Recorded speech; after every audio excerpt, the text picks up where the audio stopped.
المنجقونة البورسعيدي اسمها منجقونة أو منجقونة، انطقيها زي ما انت عايزة. بس المهم تعالي أقولك الطريقة اللي تخليكي تعمليها طرية جدا وتقعد معاكي وقت طويل من غير ما تنشف، وهشة جدا جدا جدا زي القطن بالظبط. تعالوا معايا اقول لكم المقادير بتاعتي عبارة عن ايه. اول حاجة خالص في المقادير معايا كيلو من الدقيق، رشة ملح، كوباية من السكر البودرة، ومعايا كوباية من الحليب، معايا كوباية من الزيت والزبدة مخلوطين على بعض. انا بالنسبة لي حطيت كل زيت بس حطيت مكعب واحد من الزبدة. معايا معلقتين من الخميرة، معلقة شاي من البيكنج باودر، ومعلقة صغيرة من الخل، ومعانا كمان بيضتين وطبعا فانيليا، ومعانا معلقه سكر عادي، يعني غير الكوبايه بتاعه سكر البودره، لا كمان معلقه من السكر العادي. في بقى اضافتين مش اساسيين في الوصفه، وهما معلقتين من الزبادي، ومعانا معلقه من الحليب البودره، ودول مش اساسيين يا جماعه، بس هم هيدوا يعني فرق شويه حلو في العجينه. معانا كمان ربع كوبايه من الميه، ويا ريت تكون ميه دافيه. هنحط هنا ربع كوبايه الميه، عليهم شويه السكر اللي انا قلت لكم، معلقه سكر عادي ومعلقتين الخميره بالشكل ده. هنقلب كل الحاجات دي مع بعض عشان تختمر، على بال ما نجهز بقى بقيه المكونات. هنحط بقى الكوبايه بتاعه الخميره دي على جنب شويه، تمام. وهنبتدي ان احنا نجيب العجان، نحط فيه البيض، وهنحط فيه الفانيليا، هنحط كمان الحليب، وكل ده بدرجة حرارة المطبخ، وهنحط كمان السكر البودرة والزبادي، تمام. وهنحط كمان معلقة الخل. هنجيب بقى الدقيق نحط عليه الملح، ونحط عليه البيكنج باودر، وكمان معلقة الحليب النيدو. وبعد كده هنحط كل الحاجات البودر دي عليهم، ونضيف كمان الخميرة بعد ما اختمرت بالشكل ده. هنبتدي ان احنا نحط بقى القطعة بتاعة العجان بتاعة العجن، ونبتدي ان احنا نعجن. لو عايزة تعجني بايدك مفيش اي مشكلة، بس هتحتاج منك عجن كويس جدا جدا، لانها لازم تتخدم قوي عشان تطلع حلوة. خلاص العجينة لازم تطلع ملزقة. يعني بصوا، هنا بقى بدأت احط الزبدة والزيت واحدة واحدة عشان اديها توريقة، يعني الحركة دي بتخلي العجينة مورقة وملزقة كده وحلوة. خلاص العجينة زي ما انتم شايفين لسه بتلزق في الايد شوية، مش قوي، بس هي دي القوام بتاعها. خلاص احنا عايزينها كده. خلاص انا هنا دلوقتي طلعتها من العجان وحطيتها، بصوا لسه فيها ستريتشي كده وبتلزق شويه في الايد، يعني مش اللي هي مليانه دقيق بقى ومكتومه، لا يعني طريه جدا. خلاص سبتها بقى تخمر، هغطيها كده ببلاستيك، وكمان عليه فوطه، عشان كمان لو حطيت الفوطه على طول مباشره العجينه هتلزق في الفوطه. تمام، سبتها بقى تخمر، والعجينه كل ما خمرت حلو كل ما يعني بقت احلى. طبعا هنا التخمير انا عملته على مرتين. لما خمرت في المره دي بدات ان انا كده اهبطها بايدي زي ما شفتوا كده، هبطتها خالص، تمام. ولميتها كرة كده ناعمه، وغلفتها تاني بالبلاستيك، وحطيت كمان الفوطه، وسبتها تخمر مره تانية. دي بعد المره التانية بصوا علت تاني وبقت زي الفل اهي. خلاص كده هي خمرت تمام. خلاص هبتدي بقى ان انا اركنها كده على جنب، واغطيها برضو بلاستيك، وابدا اقطع كور على قد القطعه اللي انا هعملها. يعني على حسب ما انت عايزه، كور صغيره او كبيره براحتك خالص. بعد ما قطعت كل الكور بالشكل ده، غطيتها بالبلاستيك برضو وسبتها تخمر شويه لوحدها تاني.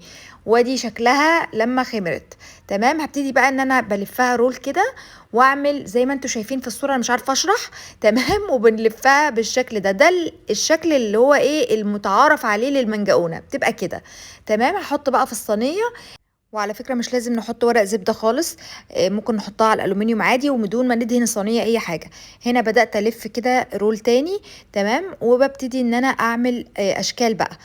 هنا عملت الشكل اللي أنا عملته في الأول تاني، وبعدين الكرة التانية دي قسمتها اتنين.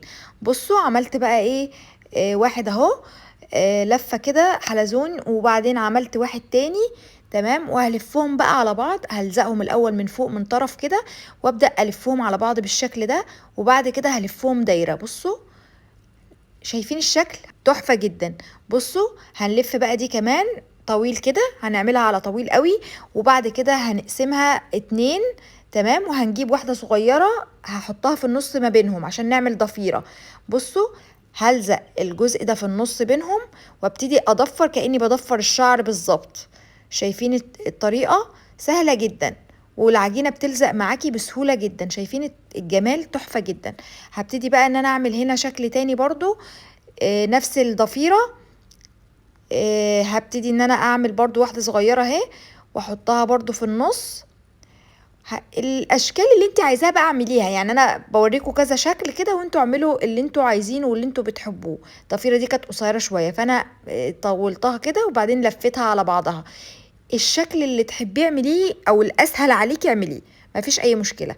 ودي مجمع الاشكال اللي انا عملتها، والاكتر اللي بحب اعمله هو الحلزون ده، بيبقى شكله حلو كده وبيريحني في الشغل اكتر. تمام، هبتدي بقى ان انا ادهنها بالبيض. انا طبعا بدهن بصفار البيض بس، لان صفار البيض بيدي لون حلو جدا. لكن لو عايزه تعملي البيضه كامله عشان ما نهدرش ونرمي صفار البياض يعني، مفيش اي مشكله. الصفار طبعا هتحطي عليه معلقه فانيليا او رشه فانيليا، وبعد كده تدهني بالشكل ده. وفي بقى اختيار، يا اما تعملي سكر، سكر خشن العادي بتاعنا، يا اما تحطي سمسم، يا اما تحطي حبه البركه، حطي اللي انت عايزاه. بس احنا بورسعيد بنحط عليها سكر بس. خلاص، انا عملت واحده بالسكر وواحده بدون خالص. بصوا يعني، شوفوا الصينيه التانية دي هي باقي الكميه. طبعا دي شكلها لما طلعت من الفرن مش قادرة اقول لكم لونها عامل ازاي، تحفة.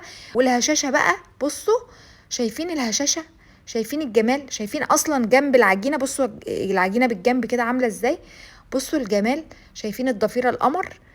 اللون من تحت ومن فوق رهيب. طبعا انا لا شغلت شوايه ولا اي حاجه، الفرن كان على درجه حراره 210 تقريبا.